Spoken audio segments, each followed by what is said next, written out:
നോക്ക്, നമുക്ക് ക്രിക്കറ്റുകളെ അറിഞ്ഞൂടാന്ന് യമനെ മനസ്സിലാക്കരുത്. നാണക്കേടാ.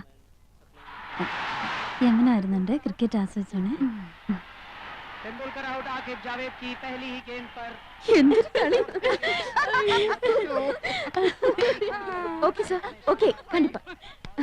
டெண்டுல்கர் சிக்ஸரா? Oh my god, Tendulkar out. எதுக்காக நீங்க சிரிச்சிட்டு இருக்கீங்க? நீங்க பாகிஸ்தான் சைடா? ഞങ്ങൾക്ക് അങ്ങനെയൊന്നുമില്ല, ഏത് സൈഡിലും നിൽക്കും. Please have it.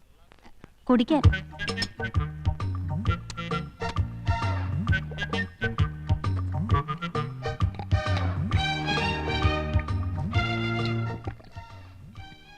അയ്യോ, എന്ത് രുചി! ഒരു ഗ്ലാസ് കൂടെ ചോദിക്കട്ടെടി. കൊല്ലി ഞാൻ. എങ്ങനെയുണ്ടടി? എനിക്ക് കിട്ടണില്ല. അടുപ്പൊന്നും പോലെ താഴോട്ടല്ല, മേലോട്ടല്ലേ, മേലോട്ടല്ലേ.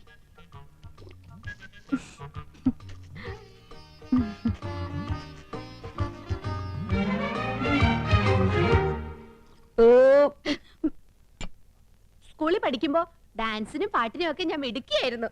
സമൂഹ ഗാനം വരെ ഞാൻ ഒറ്റയ്ക്ക് പാടിയിട്ടുണ്ട്. Oh I see. Yes, I am in the sea. അന്ന് എന്നെ സിനിമയിൽ അഭിനയിക്കാൻ വിളിച്ചതാ. അന്ന് ഇതുപോലെ തടിയൊന്നും ഇല്ലായിരുന്നു.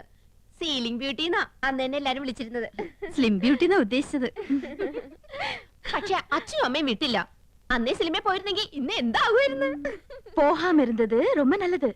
நல்ல ஒரு ஃபேமிலி லைஃப் கிடைச்சிருக்குல்ல, அதுதான் வேணும். ഒരു സിനിമയിൽ കളിച്ചാൽ എത്ര രൂപ കിട്ടും? 10 லட்சம் വരെ കിട്ടുമെന്നാ നാട്ടുകാർ പറയണേ. அப்படிலாம் ஒண்ணும் இல்ல. ஓகே, உங்களை எல்லாரையும் எனக்கு ரொம்ப பிடிச்சு போச்சு. I like you all very much. ஒரு நாளைக்கு நான் உங்க வீட்டுக்கு வரேன். അയ്യോ, അവര് നമ്മുടെ വീട്ടിലേക്ക് വരുന്നു. ടിവിയും ഫ്രിഡ്ജും കുന്നും കുറച്ചൊക്കെ ഉണ്ടെന്ന് വെച്ച് കാച്ചില്ലേ. ഇനിയിപ്പോ എന്താ ചെയ്യും? என்ன வரக்கூடாதா?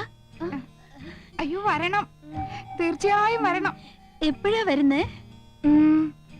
Next Sunday fight scene. I be free. Sunday വരെ. തീർച്ചയായും വരുവോ? ഷുവർലി.